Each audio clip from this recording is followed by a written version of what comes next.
제목이 명을 받들겠나이다 이 말입니다. 명을 받들겠나이다. 명을 받들겠나이다. 제가 이 말을 굉장히 좋아합니다. 저번에 우리가 영화로도 나왔던 독재 정권이라고 그럴까 한참 데모가 한참 일어날 때 그때 이렇게 남영동 고문 치사 사건 이런 사건들이 있지 않았습니까? 거기 대공본부에서 고문을 받고 신문을 받다가 신문을 하는 이 경찰관들이 있지 않습니까? 그 경찰관들이 있는데 그 경찰관들이 서로 이 대장이 명령하면 밑에 사람들이 하는 소리가 아무리 부정한 명령이라 할지라도 부당한 명령이라 할지라도 명을 받들겠나이다. 명을 받들겠나이다. 이 말을 하더라고요. 명을 받들겠나이다. 명을 받들겠나이다. 그래서 정말 그 말이 아주 어떻게 보면 우리에게 정말로 필요한 말 아닌가. 우리가 정말로 필요한 말. 우리 하나님께서 명할 때 명을 받들겠나이다. 이 말. 우리 한번 따라할까요? 명을 받들겠나이다. 시작. 명을 받들겠나이다. 목사가 말한다고 해서 그 명을 받들겠나이다 그러면 안 됩니다. 목사도 사람이기 때문에 절대로 목사의 명을 받들겠나이다 그 말하면 안 돼요. 우리 하나님의 명을 받아야 됩니다. 하나님의 명, 하나님의 명령, 하나님이 주신 사명을 우리는 어떻게 해야 된다고요? 받들겠나이다. 이러한 자세로 우리가 신앙생활 하실 필요가 있습니다. 명을 받들겠나이다. 명을 받들겠나이다. 주님의 뜻이라면, 주님이 명하시는 일이라면, 주님이 맡겨주신 일이라면 주여 내가 명을 받들겠나이다. 이거 말이에요. 주님이 주신 명령이라면 내가 명을 받들겠나이다. 이런 거. 마치 제가 어떠한 곳에서 복음을 전해달라고 부탁을 해도 제가 결심했다고 그랬잖아요. 어디서 불러주는 거냐. 제가 명을 받들겠나이다. 복음 전하는 일이라면 예수를 오직 복음을 전하는 일이라면 어디든지 가서 복음을 전하겠나이다. 어디든지 가서. 그러니까 내가 내 돈을 들여서 간다 할지라도 가서 내가 복음을 전하겠나이다. 복음을 전하겠나이다. 이렇게 결심한 것처럼 우리 성도님들이 주의 명을 받들어서 우리 성도님들께서 사명을 받았으면 그 사명에 내가 명을 받들겠나이다. 이러한 자세로 임하시는 우리 성도님들이 되셔야 될 줄로 믿습니다. 요나가 명을 받았습니다. 사명을 받았어요. 사명을 받았는데 그 사명에 대해서 요나가 요리 빼고 저리 빼고 했던 사람이에요. 요나는 뜻을 아시죠? 요나 이름의 뜻이 뭐였죠? 비둘기라는 것은 우리가 지금 한참 사회적으로 환경적인 문제가 발생이 되고는 있지만은 비둘기 하면은 좀 이렇게 순결하고 소식을 전하고 평화롭고 뭔가 이러한 이미지 아닙니까? 근데 이 비둘기예요. 소식을 전하는 사람. 요나가 그 이름의 뜻이 바로 비둘기입니다. 요나의 니느웨 파송을 하나님께서는 요나서를 통해서 1장 1절서부터 명하지 않으셨습니까? 하나님의 말씀이 임해가지고 요나에게 너는 니느웨 성으로 가서 그 성을 향해서 하나님의 말씀을 선포하라는 이 말씀을 주셨어요. 그래서 요나의 이 니느웨 파송은 요나 당시 사회적 배경을 우리가 먼저 아주 조금만 좀 이해를 하셔야 됩니다. 요나라는 선지자를 하나님께서 부르셔가지고서 니느웨 성으로 파송하실 때 그 이스라엘의 사회는 어떤 사회였는가? 그리고 이 니느웨라는 이 사회는 어떤 사회였는가? 요나는 열왕기상 14장 25절에도 똑같은 요나의 이름이 언급이 됩니다. 요나의 이름이 언급이 되는데 잘 들어보십시오. 이스라엘 하나님 여호와께서 그종 하드 헤벨 아미떼의 아들 요나로 하신 말씀과 같이 여로보암이 이스라엘 지경을 회복하되 잘 들으셔야 됩니다. 여로보암이 이스라엘 지경을 회복하되 하맛 어기에서부터 아라바 바다까지 하였으니 자 여기 보시면은 여로보암이 이스라엘 지경을 회복하되 이렇게 말하고 있잖아요.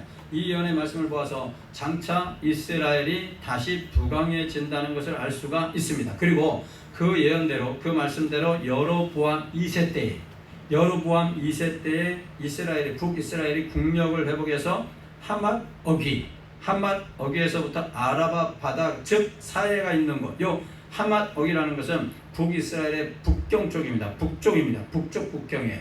북쪽 국경에서부터 이 아라바 바다, 이 지도를 펴놓으면 사해 바다라고 표현이 되어 있어요. 엄청난 영토입니다. 이 영토 확장을 이루어 내겠다라는 얘기. 그러니까 거의 어떤 식으로 이해를 하면 좋겠냐면은 솔로몬 시대 영토 확장 정도의 버금가다 이 말이에요. 솔로몬 시대에 하나님께서 솔로몬에게 은혜 주셔가지고서 이스라엘 백성들이 얼마나 그 영토 확장을 크게 해나갔습니까? 그 그때 필적할 만한 축복을 하나님께서 주셨다는 거예요. 여로보암이 있을 때 주셨다는 얘기예요. 그러나 우리가 주의해야 될 게 있습니다. 이 니느웨의 이 요나를 파송하는 그 이유에 대해서 우리가 좀 이따가 볼 텐데, 이렇게 부강한 나라, 북쪽 이스라엘 사람들을 이렇게 부강한 나라, 잘 사는 나라로 만드신 뭐 이유가 있지 않을까? 왜냐하면은 그렇게 하나님 앞에 잘난 사람들이 아니거든요. 그렇게 하나님 앞에 말씀대로 산 사람들이 아니었거든요. 우리가 솔로몬 다음 때에 남쪽 유다 르호보암, 북쪽은 북이스라엘로 여로보암 이렇게 해가지고 나누지 않았습니까? 그죠? 남북으로 나누어졌잖아요. 그런데 북쪽 이스라엘은 계속해서 가가지고서 뭐를 섬겼습니까? 뭐 하나님 아니면 우상 섬겼겠죠. 그죠? 뭘 섬겼을 것 같아요?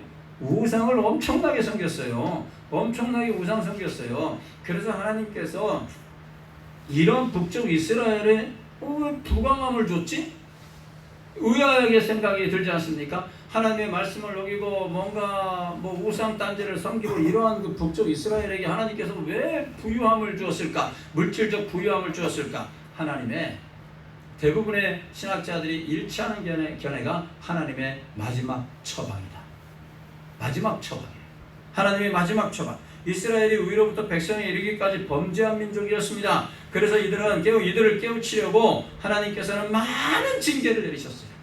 많은 벌을 내리시고 진노하셨어요. 여러분, 그럼에도 불구하고 이스라엘 백성은요, 마치 이런 것 같아요. 하나님이 이기나 내가 이기나 한번 해봅시다 이거예요. 하나님이 이기시나 내가 이기나 한번 해보자는 거예요. 마치 이런 식으로 계속 회개하지 않고 계속해서 고집을 부립니다. 북쪽 이스라엘이 그런 민족이에요. 하나님이 이기나 내가 이기나, 하나님의 몽둥이가 부러지나 아니면 내 뼈가 부러지나 한번 해봅시다. 마치 이런 식으로 하나님 앞에 대드는 것 같은 그렇게 고집불통이었어요.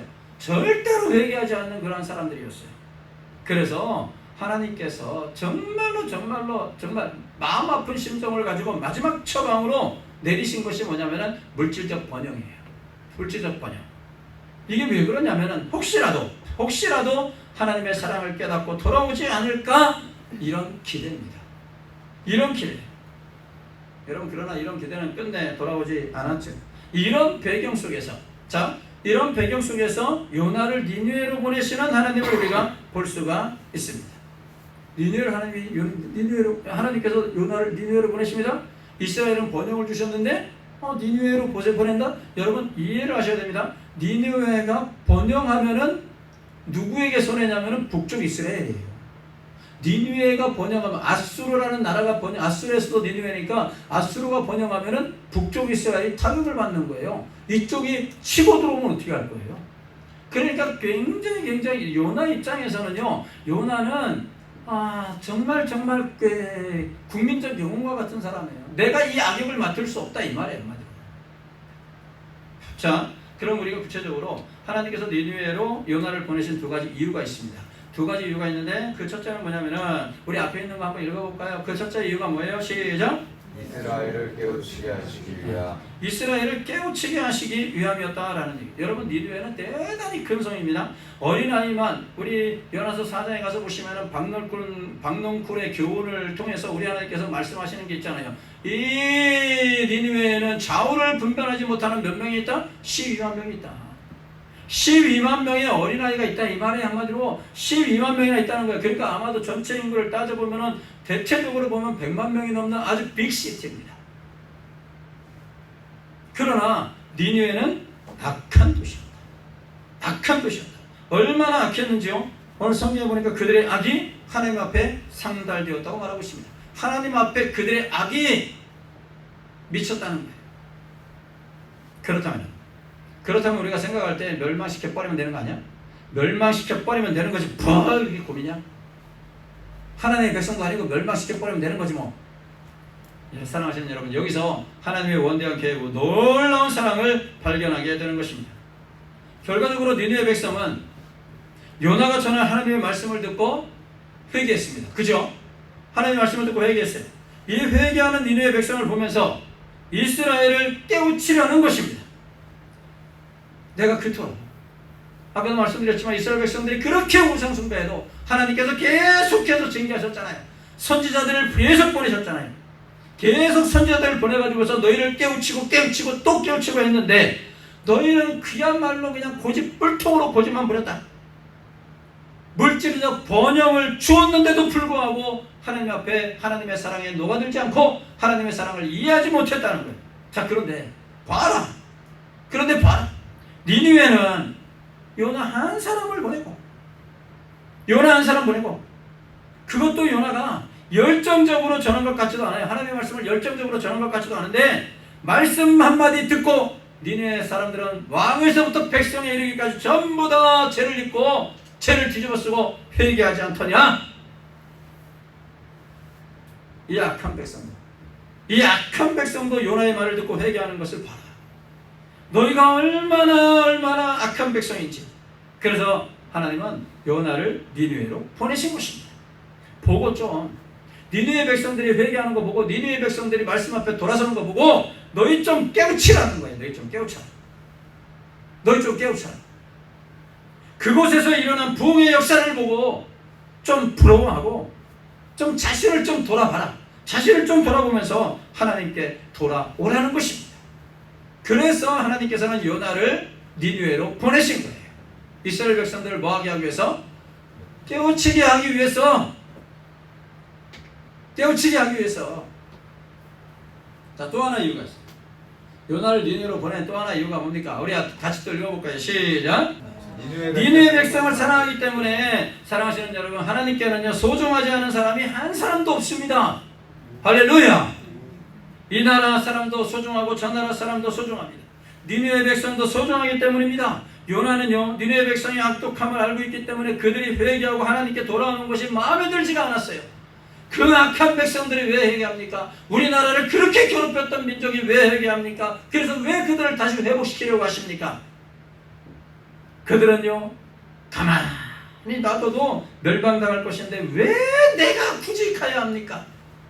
요나의 생각입니다. 그러나 하나님께서는 니느웨 백성을 사랑했습니다. 박능쿨의 교훈을 통해서 하시는 말씀이 이 성에는 좌우를 분별하지 못하는 12만 명이 있다. 12만 명이나 있다. 하나님은 이들을 사랑하신다는 얘기예요. 우리를 사랑하시는 하나님, 북한의 동족들도 사랑하시는 하나님, 저 일본의 사람들도 사랑하시는 하나님이신 줄로 믿습니다. 그래서 니느웨 파송을 결정하셨던 거예요. 저 악한 백성이라 할지라도 저 백성도 나의 형상으로 지음받은 백성들이니 내가 사랑한다는 거예요. 그러니 너는 가서 복음을 전하라는 거예요. 그러니 너는 가서 담대하게 복음을 전하라. 네 한 몸이 이상하면서라도 복음을 전하라는 거예요. 너무너무 사랑하니까. 우리 생각에는 그곳은 아닌데 저 사람들은 아닌 것 같은데 그건 네 생각이고 나는 니네의 백성들도 사랑한다. 그러니까 네가 가라. 자, 그런데요 이런 원대한 하나님의 계획에 그렇다면 우리가 생각할 수 있는 게 뭐겠습니까?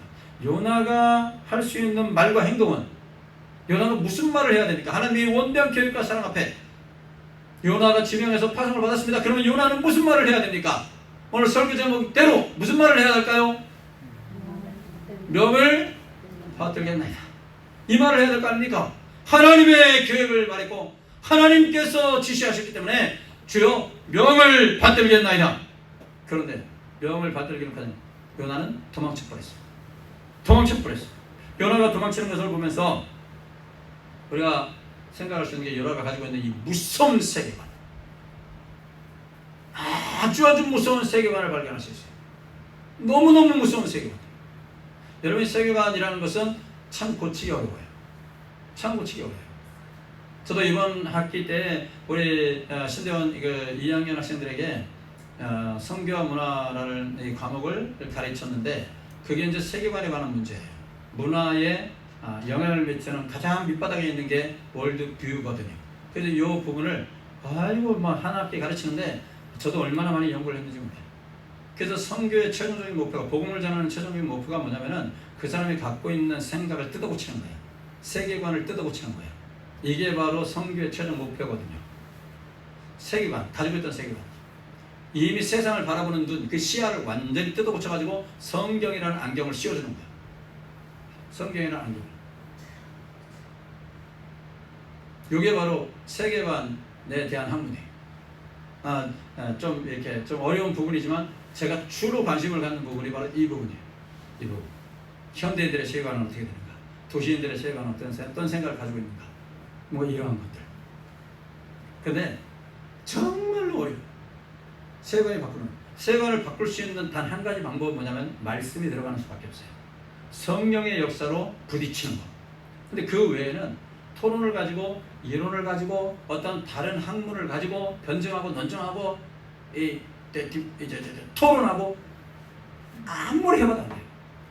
하나님의 능력으로 성령의 능력으로 생각이 바뀌어버려요. 자, 여러분 보십시오. 요나가 가지고 있던 세계관, 선지자가 가지고 있던 세계관이 얼마나 무서운 세계관을 가지고 있었는지. 하나님의 명령을 받아서 요나는 하나님의 명에 대해서 요나는 3절을 보니까 이렇게 되어 있네요. 우리 같이 한번 3절 읽어볼까요? 3절 우리 같이 읽습니다. 시작. 그러나 요나가 여호와의 얼굴을 피하려고 일어나 다시스로 도망을 하여 욥바로 내려갔더니 마침 다시스로 가는 그를 만난지라. 여호와의 얼굴을 피하여 그들과 함께 다시스로 가려고 백삭을 주고 배에 올랐더라. 자, 여러분 잘 들어보십시오. 요나는 여호와의 낯을 피하기로 결정을 했습니다. 그죠? 결정했어요. 자, 그런데 이 결정을 조금만 생각해보자 말이에요. 조금만 생각해보면은 요나가 가지고 있는 이 무서운 세계관을 발견하게 됩니다. 이 아주 편협한 민족주의적 사고, 이 편협한 민족주의 세계관을 요나는 가지고 있었다는 거예요. 왜 그들에게 기회를 줘야 하는가? 우리 민족을 그렇게 괴롭힌 민족인데 가만히 두어도 얼마 못 가서 망해먹을 그런 나라, 왜 하나님 내가 굳이 가가지고서 복음 전해가지고 그 민족을 살려내야 됩니까? 왜 내가 그들에게 가야 하는가? 그들은 절대로 회개해서는 안 되고 다시 회복되어서는 안 돼. 여러분, 이런 세계관을 가지고 있었던 요나, 다시스로 향하는 배에 승선했습니다. 자, 이때 요나의 생각을 이렇게 성경은 표현하고 있죠. 여호와의 낯을 피하여. 자, 여기서 이 부분에서 잠깐 우리가 생각을 정리해보자는 말이에요. 선지자잖아요, 요나. 그죠? 요나 선지자잖아요. 선지자라면은 무소부지하신 하나님, 온 우주 만물을 통치하시는 하나님, 온 우주 만물을 다스리시는 하나님, 나의 일거수일투족을 다 하시는 하나님, 이 하나님에 대해서 몰랐겠느냐는 거예요. 우리도 알잖아요, 그죠? 요나보다 한참 못한 저도 알잖아요. 우리 성도님들께서도 아시잖아요. 하나님께서는 온 우주 만물을 통치하시는 분이신 줄로 믿습니다. 근데 요나는 선지자잖아요. 선지자가 몰랐을까요? 선지자가 과연 몰랐을까요? 하나님이 다 보고 계신다는 거예요. 하나님이 다 보고 계신다는 거 요나 선지자도 알았습니다. 그럼에도 불구하고 명을 받들기는커녕 도망칩니다. 하나님이 다 보고 계심을 알면서도 이 사실조차도 무색하게 만드는 요나의 무서운 민족주의 세계관이에요. 하나님이 보고 계신 걸 뻔히 알면서도 그 사실을 완전히 무시해버릴 정도로 요나는 이 민족주의적 세계관에 꽉 사로잡혔었던 거예요. 정말 무서운 선민이십니다. 무서운 세계관이에요. 그러니까 하나님이 보고 계시는 걸 뻔히 알면서도 가잖아요. 그래서 요나는 심각한 거예요. 어떤 분의 해석을 보면은 여호와의 낯, 당시에 그 가나안 민족, 이 가나안 땅에 있는 이스라엘 백성들이 여호와께서 보는 그 시야를 설명할 때 가나안에 한정시켜서 했기 때문에 뭐 요나가 여기만 벗어나면 되겠다 해서 도망갔다고 하는데 그거는 너무 편협한 해석이고요. 그건 너무 단편적인 해석인 것 같고 하나님의 우주성, 하나님의 보편성, 뭐 하나님의 영원성, 하나님의 통치 이런 개념에서 봤을 때 요나는 분명히 알고 있었어요. 알고 있었음에도 불구하고 가는 거예요. 이게 자기 생각이 하나님의 말씀으로 변화되지 않으면은 하나님의 말씀이 하나님의 명인 줄 뻔히 알면서도 하나님 앞에 이것은 범죄임에도 뻔히 알면서도 가는 거예요. 이게 세계관이에요. 얼마나 무서운지 몰라요. 이게 하나님의 말씀을 어기는 결과인데 이게 하나님 말씀 분명히 어기는 건데 알면서 가는 거예요. 그리스도인들 가운데에서 이런 범죄를 좀 범죄라기보다는 좀 범죄지요. 사실은 저지르는 분들이 있습니다. 알면서 가는 거예요. 알면서. 이게 무서운 거예요. 무서운 거. 자, 그러니까 이왕에 하나님의 불순종하기 시작하니까 그 다음에 일이 어떻게 되는지 아십니까? 착착 맞아떨어지는 상황이 벌어집니다. 착착 맞아떨어지는 상황. 그래서 이 요나를 보면서 제가 다음 제목을 착착 맞아떨어지는 상황 이렇게 정했어요. 착착 맞아떨어집니다. 이런 결정을 하고 나니까 뭔가 되는 듯한 뭔가 내가 도망치는 것이 마치 하나님께서 원하시는 것처럼 일이 일사천리로 진행이 됩니다. 일이 착착 등장합니다. 자기가 가지고 있는 생각대로 하기로 마음먹은 요나 항구로 향합니다. 항구로 향. 그때 상황에 대해 성경은 이렇게 얘기하죠. 마침 다시스로 가는 배를 만난지라. 마침 다시스로 향하는 배를 만난지라. 어쩌면 이것이 하나님께서 원하시는 일일지도 모른다 라는 생각이 들게 되었던 겁니다. 바람도 잔잔합니다. 파도도 없습니다. 날씨도 좋습니다. 기다리는 시간도 없이 마침 배도 자기 앞에 딱 있습니다. 하나님께 불순종하기로 마음을 먹기 시작하면은 때로는요 이런 현상이 나타나기도 한다는 것을 여러분 기억하셔야 됩니다. 뭔가 일이 잘 풀리는 것 같습니다. 일이 잘 됩니다. 하나님께서 원하시지 않는 길임에도 불구하고 길이 열리는 것 같습니다. 문제가 술술 해결되는 것 같습니다. 별로 기도하지 않았는데도 하나님께서 내 마음을 아시고 일이 술술 풀리네? 주일을 범해도 뭔가 문제가 생기질 않고 오히려 사업이 잘 됩니다. 거래처와의 막혔던 협상이 성사가 됩니다. 회사에서도 막 승승장구합니다. 그러나 여러분, 이것은 멸망으로 가는 지름길임을 빨리 눈치채야 합니다. 빨리 눈치채야 합니다. 요나는 다시스로 가는 배가 자기를 기다리고 있는 듯한 느낌이 들었을 때 생각 좀 해야 됩니다. 이거 이상하다. 이거 이상하다. 내가 분명히 명을 어기고 가는데 착착 일이 풀리는 것 같네. 한 번쯤 제자리에 서서 의심을 해봐야 됩니다.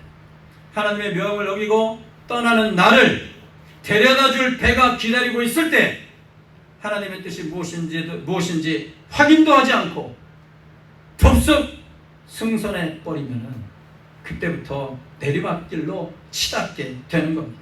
인생 밑바닥까지 내려가는 겁니다. 결국 요나가 물고기 뱃속까지 가지 않았습니다. 밑바닥까지 가는 거예요. 밑바닥까지. 이렇게 요나를 보면서 우리는 사명의 회피의 결과가 명을 받들지 않은 결과가 과연 무엇일까? 무슨 결과가 일어날까요? 어떤 손해들이 발생을 합니다. 이 성경을 보니까 손해가 발생이 돼요. 먼저 시간손해입니다. 시간손해. 다시스는 정확한 위치는 아직까지 밝혀지지 않았으나 일반적으로 스페인 쪽으로 생각을 합니다. 스페인의 남서부에 위치한 타르테소스라고 하는 보는 견해가 일반적입니다. 이 타르테소스는 고대 그리스와 페니키아의 기록에 의하면 부유한 도시국가로 은과 주석의 주요 산지로 아주 유명한 그러한 곳이죠. 니느웨는 성경에서 아수르 제국의 수도로 언급되어 있습니다. 현대의 니느웨는 이라크 동쪽쯤으로 생각할 수가 있습니다. 따라서 거리가요 굉장히 멉니다. 그래서 니느웨를 동쪽의 끝이요 이 스페인을 서쪽의 끝이, 이 다이스를 서쪽의 끝이라고 얘기를 합니다. 굉장히 거리가 멉니다. 이 긴 여정을 요나는 택했다는 얘기입니다. 자기의 생각대로 하기 위해서 참으로 안타까운 것이죠. 명을 받들지 않고 도망치면은 여러분 인생의 시간을 허비하는 경우가 많다는 것을 기억하셔야 됩니다. 자기 뜻대로 행하다가 다 잊어버립니다. 자기 뜻대로 행하다가 자기 생각대로 행하다가 다 잊어버리고 다시 원점으로 돌아오는 경우가 많습니다. 시간은 시간대로 다 허비하고 다시 원점이에요. 다시 원점. 인생을 낭비하는 거예요. 우리 교회를 한번 오지는 않았지만은 저하고 신학교를 같이 다니던 저보다 좀 나이가 좀 한 5살 많은 제가 형 그러면서 쫓아다니던 그런 사람이 있어요. 그런 사람이 있는데 저쪽 강원도에서 형사 생활을 한 10년 했어요. 경찰서에서 공수부대 나와가지고서 아주 그냥 그 특기를 잘가지고 형사 생활을. 근데 형사 생활하다가 엄청나게 이런저런 막 사고를 친 거예요. 근데 신학교를 나는 같이 나와가지고 그런 거예요. 신학교를 같이 나와가지고서 신학교 안 가고 신학대학원을 가야 되는데 안 가고 그쪽으로 빠진 거예요. 팍 돌아다닌 거예요. 그러다가 이제 정신 차리고 저한테 한참 전이죠. 연락이 왔어요. 종신신대원 들어가려면 어떻게 나 좀 도와줘 해가지고서 제가 문제집도 주고 뭐 해주고 도와줘가지고서 몇 년 공부해가지고서 그것도 한 번에 못 붙고 몇 년 공부해가지고서 합격을 해가지고서 졸업을 했어요. 졸업을 하고 그 다음에 이제 안수를 받았어요. 목사 안수까지 다 받았어요. 목사 안수 받았으면 어떻게 해야 돼요? 아무리 저보다 나이가 많아도 나이가 많으니까 65가 됐겠죠. 65가 되면은 이제 한 4, 5년만 하면 은퇴해야 될 텐데 빨리빨리 해라. 내가 맨날 그랬어요. 요즘도 전화해서 그래. 목사 안수를 받고서 그 다음에 또 헤매는 거예요. 또 헤매는 핸드폰 가게를 하질 않나, 뭐 관광버스 운전을 하질 않나. 그 제가 한참 저보다 이 나이는 의외로도 뭐라 그래요. 근데 이분이 너무 착한 게 제가 뭐라 그래도 다 받아들여요. 다 들어요. 원점으로 다 결국엔 돌아와. 목사안수까지 받은 사람이 하나님이 뭐 장난치는 것 같아? 하나님께서 실수하시는 것 같아? 형을 목사로 만들어주신 것은 하나님의 계획하심 속에 있는 건데 목사로 만들어주셨으면 죽기 살기로 개척을 하든지 지금 뭐 다른 방법이 없잖아. 그 나이에 뭐 부목사를 가기 위해서 뭐 하겠어? 개척밖에 없어. 개척해가지고 4, 5년 하다가 그만두는 안 있어도 복음 전하다가 그만둬야 될 거 아니야. 왜 그렇게 나이 70대 가지고서 원점으로 돌아오려 그래. 제가 늘 이렇게 좀 이렇게 뭐라 해. 원점으로 돌아올 수밖에 없다니까. 하나님 앞에 명을 받들지 못하고 목사로서 명을 받들지 못하고 그렇게 돌아다니다가 하나님께서 허락하실 것 같아? 원점이야. 시간 다 후회하고 나이 70대 가지고서 그때 돌아서 뭐 할 거야? 그때는 은퇴인데 개척도 못하고 저희나 모여가지고서 우리 교회로까지 내가 오라고 그랬어. 우리 교회로 와라 하면 왜? 나랑 같이 하자 그랬어. 나랑 같이 하자. 그런데도 뭐야? 언제 후회되는지 모르겠어. 후회는 한다. 그리고 원점으로 돌아. 여러분 우리가 명을 받들지 않으면 원점에 원점. 이 요나가 명을 받들지 않고 도망갔다고 도망이 됩니까? 결국에는 하나님께서 나중에는 목적지 니느웨로 갖다 놓잖아요. 원점에 원점. 시간만 내가 손해보는 거야. 시간만. 젊었을 때 충성하지 못하면 나이 들어서 후회하는 거야. 이제. 원점으로 돌아오지만 나이는 간 거예요. 시간을 손해본 거예요. 그렇기 때문에 우리는 주어진 시간을 절대로 헛되게 사용해서는 안 됩니다. 여러분에게 하루하루 주어진 시간들을 정말로 헛되게 사용하셔서는 안 돼요. 정말로 값지게 사용하셔야 되고 아껴서 사용하셔야 됩니다. 할렐루야! 아껴서. 일찍 일어나가지고서 할 일 없으면 동네라도 돌아다니고 그러셔야 돼요. 가면 갈수록 여러분 시간이 빨리 가고 아깝지 않습니까? 그죠? 아깝지 않아요? 우리 어르신들은 더 아까울 것 같은데 시간 엄청 빨리 가죠? 그리고 엄청나게 아깝잖아요. 그죠? 왜냐면 왜 그러겠어요. 뭐 주님 앞에 갈 때가 점점 다가오니까 아이고야 시간이 아까워. 저도 그런데요. 저도 그래서 가급적이면 밤에는 크리스찬이 밤에 별로 할 일 없잖아요. 정상적인 크리스찬이라면 밤에 별로 할 일 없어요. 다음날 새벽기도 준비해야지. 정상적인 크리스찬이라면. 그래서 저는 9시 반이나 10시면 자요.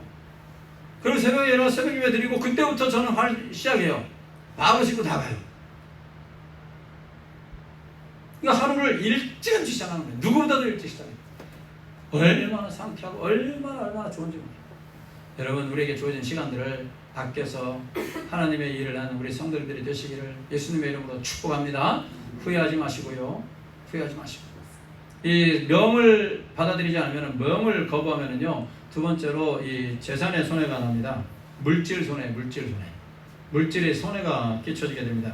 명을 받들지 않으면 물질적 손해도 치르게 된다는 것을 우리가 알 수 있는데, 요나가 뱃삭을 치르고 배에 올랐다는 거예요. 굳이 도망가려고 뱃삭까지 치릅니다. 이 뱃삭이 얼마나 비쌀까요? 동쪽 끝, 서쪽 끝이니 얼마나 이 뱃삭이 비쌀까요? 요빠라는 것은 지구상에 가장 오래된 항구 도시로 유명한 곳입니다. 그러니까 바로 내려가 가지고서 다윗으로 향하는 배를 만난 거예요. 현재 요빠라는 곳은 이스라엘의 텔 아비브라는 곳인데, 이곳에서 니느웨는 그렇게 멀지 않아요.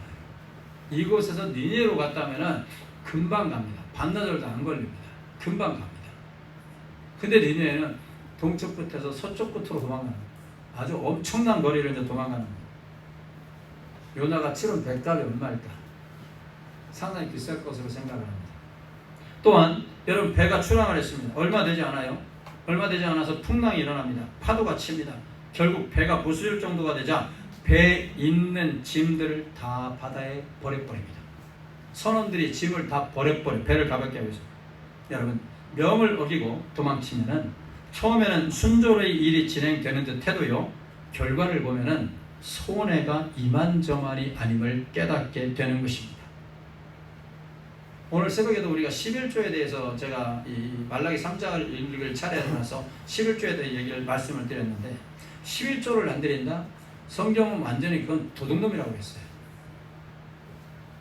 11조 생활, 11조뿐 아니라 11조와 봉헌물이라고 했기 때문에 헌금 생활 잘하지 못하면 다 도둑놈이에요. 정말로 죄송한 표현. 그러면서 제가 11조는 우리의 정체성의 표현이라고 말씀드렸어요. 우리 구약신학자 교수가 그 11조를 분석하면서 이 11조는 우리 그리스도인, 나는 그리스도인이다 라는 걸 증명하는 정체성의 표시, 그것이 11조예요. 안 드리면 안 되는 거예요. 근데 당장 11조를 안 드리면 당장의 내 수입과 내가 쓸 수 있는 돈이 늘어나는 것 같아도, 여러분, 결국에 가서는 손해가 되고 내가 가지고 있는 것이 하나도 남지 않습니다. 하나님께서 복을 쏟아 볼 곳이 없도록 붓지 아니하나 봐라, 이게 11조거든요. 근데 11조를 떼먹어요? 그럼 완전히 바닥나는 거죠. 결과는 그렇게 나는 거예요. 당장에 쓸 돈이 있기 때문에, 쓸 돈이 더 많아지기 때문에 괜찮겠지? 아닙니다. 도둑질하는 거기 때문에 하나님께서 진노하신다고 했어요. 명을 받들지 않으면 또 어떤 손해가 일어나냐면, 어떤 일이 일어나냐면 본인과 주변 사람들이 힘들어집니다. 명을 받들지 않고 도망친 결과를 우리는 너무나도 잘 알고 있습니다. 떠나긴 했어도, 도망치기는 했어도, 모든 것을 통치하시는 하나님에 대해서 너무나도 잘 알고 있었던 요나. 여러분, 생각해 보십시오. 마음이 편하겠습니까? 마음이 편할까요? 불편할까요? 불편할 거 아닙니까? 그래도 선지자인데 불편합니다. 꺼림직해 할 것을 왜 도망을 쳐가지고, 아마도 이런 생각도 했을 것으로 생각합니다. 설상가상으로 얼마 못 가서 그렇게 좋았던 날씨가 먹구름이 끼고 비가 오기 시작하고 파도가 치고, 그로 인해서 자신은 바다에 던져지고 배에 있는 다른 사람들까지도 물건을 버리고 공포에 떨게 하는 그러한 상황을 맞이했습니다. 이 뭡니까? 명을 받들지 않으면, 명을 받들지 않은 이 불순종으로 인해서 자기도 고생이고 주변의 사람들도 곤욕을 치르게 된다는 겁니다. 사랑하시는 여러분, 우리가 신앙생활을 잘해야 하는 이유가 뭐겠습니까? 나도 잘되고 자녀들도 잘되기 때문입니다. 내가 신앙생활을 잘해야 하는 이유가 뭡니까? 나도 잘되고 우리 주변의 사람들도 복을 받게 되기 때문입니다. 그러니 우리는 명을 받들겠나이다. 중요한 것은요, 이제 명을 받드는 겁니다. 명을 받들겠나이다. 순종입니다. 명을 받들기 위해서는 두 가지가 필요하다고 생각을 합니다. 하나는 거룩한 질투심을 가져야 됩니다. 거룩한 질투심. 요나를 니느웨에 보내고자 하셨던 이유 중 하나가, 봐라, 너희는 그렇게 많은 선지자를 보내서 말씀을 통해 경고했는데도 불구하고 회개치 않았지만 니느웨를 봐라. 그들은 요나의 말 한마디 듣고도 회개하지 않았는가. 우리는 이 거룩한 질투심이라고 할까요? 은혜에 대한 질투심, 거룩한 질투심을 가지셔야 됩니다. 그래야 명을 받을 수가 있습니다. 하나님의 일에 대한 거룩한 질투, 주님의 일을 더 많이 하고자 하는 거룩한 질투. 다른 사람들은 주님의 일을 저토록 많이 하는데 나는 지금 뭐하고 있는가? 다른 사람들은 은혜를 충만하게 받고 있는데 나는 지금 뭐하고 있는가? 거룩한 질투. 그래야 우리가 명을 받을 수가 있습니다. 두 번째로 우리가 명을 받기 위해서는 내 생각을 접으라는 거예요. 뭐를 접어라? 내 생각을 접어라. 요나는 무슨 생각하고 있었나요? 니느웨 망해야 돼. 니느웨는 망해야 돼. 그것은 하나님의 뜻을 뻔히 알면서도 무시해버릴 정도로 대단한 힘을 가지고 있었습니다. 우리는 명을 받을 때는요, 내 생각, 내 주장을 접으셔야 됩니다. 예수님께서도 나를 따라오려거든 자기를 부인하고 따라오라고 하시지 않았습니까? 자기를 부인하라는 말씀을 자기의 생각을 접어야 함을 말하는 거예요. 자기를 부인하라? 자기 생각 접어라. 네 생각 접고 와라. 주님을 쫓아가는데 주님이 명하시는데 주님 요거는요 요렇고요, 요거는요 요렇고요. 주님이 명을 하셨는데, 주님이 명령하셨는데 이거는요 요렇게 하는 게 좋겠어요. 그거는 안 돼요. 사람과 사람 사이에서는 이런 토론이 가능하지만 하나님께서 명하시면은 그 토론이 무슨 토를 답니까? 달 수가 없죠. 그런데 토를 단 사람이 있죠. 하나님이 명을 하셨는데 토 달면서 계속 뺐던 사람. 그 누구죠? 누굴까요? 그때는 뭐라 그랬어요? 나요! 그래야죠. 자, 명을 하셨는데 계속 뺐던 사람이 있어요. 그게 누구죠? 다시 한번. 명을 했는데 끝까지 뺐던 사람이 있어요. 그게 누구죠? 큰 소리로 하자고요. 큰 소리로. 누구지요? 나요. 그래. 맞아요. 나요. 근데 우리가 걱정을 해야 될 게 성경에도 그런 인물이 있네요. 성경에도 있어요. 그러니까 우리가 이 인물 보고서 인물이 나중에는 명을 받들었네. 우리도 이제부터 명을 받들면 됩니다. 할렐루야. 자, 어떤 인물이 있나 보십시오. 하나님께서 모세를 부르셨습니다. 출애굽기 3장 7절 8절 우리 같이 한번 읽어봅니다. 앞에 있습니다. 우리 같이 한번 읽어볼까요? 같이 읽습니다. 시작. 여호와께서 이르시되 내가 애굽에 있는 내 백성의 고통을 분명히 보고 그들의 감독자로 말미암아 부르짖음을 듣고 그 근심을 알고 내가 내려가서 그들을 애굽인의 손에서 건져내고 그들을 그 땅에서 인도하여 아름답고 광대한 땅 젖과 꿀이 흐르는 땅 곧 가나안 족속, 헷 족속, 아므리 족속, 브리스 족속, 히위 족속, 여부스 족속의 지방에 데려가려 하노라. 자, 모세를 불러가지고서 이스라엘 백성들을 출애굽시키려고 하나님께서 명을 주신 거 아닙니까? 그죠? 너는 이집트로, 애굽으로 어떻게 하라는 얘기? 들어가라 하셨잖아요. 들어가라는 명을 받았습니다. 모세는 즉시 순종해야 될 거 아닙니까? 명을 받들겠나이다 해야 될 거 아닙니까? 그런데 모세 하는 말 보십시오. 3장 11절이에요. 같이 한번 읽어봅니다.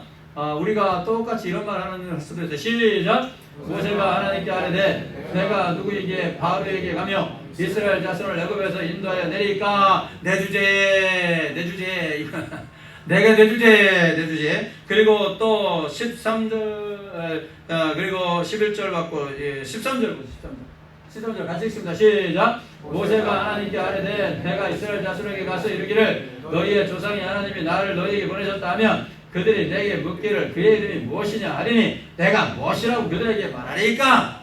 두 번째 지금 빼는 거예요. 지금 하나님이 명을 하셨는데 두 번째 빼는 거예요. 자, 4장 1절입니다. 여기 같이 읽습니다. 시작. 모세가 대답하여 이르되 그러나 그들이 나를 믿지 아니하며 내 말을 듣지 아니하고 이러기를 여호와께서 내게 나타나지 아니하셨다 하리이다. 세 번째 빼는 거예요. 지금 이 하나님 앞에 지금 이렇게 세 번이나 빼는 거예요. 자, 네 번째 또 빼요. 세 번만은 아니에요. 네 번째도 빼요. 10절 보세요. 같이 읽습니다. 시작. 모세가 여호와께 아뢰되 오 주여 나는 본래 말을 잘하지 못하는 자니이다. 주께서 주의 종에게 명령하신 후에도 역시 그러하니 나는 입이 뻣뻣하고 혀가 둔한 자니이다. 아이고 지겹다. 그죠? 네 번째 빼는 거죠. 하나님이 명령하셨는데 계속 빼는 거예요. 계속 하나님께서 인내하셔가지고서 하나님께서 계속 말씀하시는 거예요. 아니야 내가 뭐하고 내가 뭐 해줄게. 네 번이면 좋다는데 마지막으로 한 번 더 하네. 이 모세가 13절 보세요. 같이 읽습니다. 시작. 모세가 이르되 오 주여 보낼 만한 자를 보내셔서 최종적으로 저는 말씀 준비하면서 이 부분에서 헛웃음을 쳤어요. 최종적으로 모세가 하는 말이 오 주여 보낼 만한 자를 보내셔서 여태까지 계속 하나님께서 말씀하셨는데 결국 끝에 가서 하는 소리가 오 주여 나는 안 갑니다. 나는 자격이 없습니다. 여태까지 그렇게 달래고 가라 네 번이나 그랬는데 마지막으로 하는 소리가 오 주여 보낼 만한 자를 보내소서.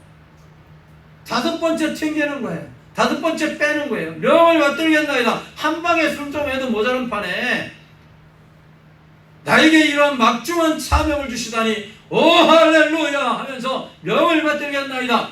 이래도 하나님께 하나님 앞에 쓰임받는 것 자체로 감사하며 살아야 되는데 이 다섯 번째는 다 말이 안 됩니다. 그러니까 하나님께서 어떻게 하셨는지 최종적으로는 역정을 내세요. 하나님 화딱지가 나셨어요. 하나님께서 화딱지가 나셨는데 자 13절 보세요. 14절 보세요. 14절 같이 읽습니다. 시작. 여호와께서 모세를 향하여 노하여 이르시되 내 사람 내 형 아론이 있지 아니하냐. 그가 말 잘하는 것을 내가 아노라. 그가 너를 만나러 나오나니 그가 너를 볼 때 그의 마음에 기쁨이 있을 것이라. 여호와께서 모세를 향하여 뭐하여 이르시되 노하여. 하나님께서 말하셨다니 야 임마 그만 좀 하라 이 말이 한마디로. 왜 다섯 번씩이나 빼고 다섯 번씩이나 튕겨. 지금 누구 앞에서 지금 모세도 대단해요. 누구 앞에서 지금 튕기는 거예요? 하나님 앞에서 다섯 번씩이나 빼잖아. 명을 받들겠나이다 이 말 한마디면 되는데 사랑하시는 여러분 내 생각 말하면 안 됩니다. 하나님 앞에는요. 우리에게 중요한 것은 명을 즉시로 받드는 것입니다. 이제라도 하나님께서 우리에게 주신 사명에 대해서 명을 받들겠나이다. 이런 성도들이 되시기를 바랍니다. 그래서 명을 받들어서 명을 수행하는 사명자로 살아가시는 우리 성도들이 되시기를 예수님의 이름으로 축복합니다. 우리 다 함께 일어나셔서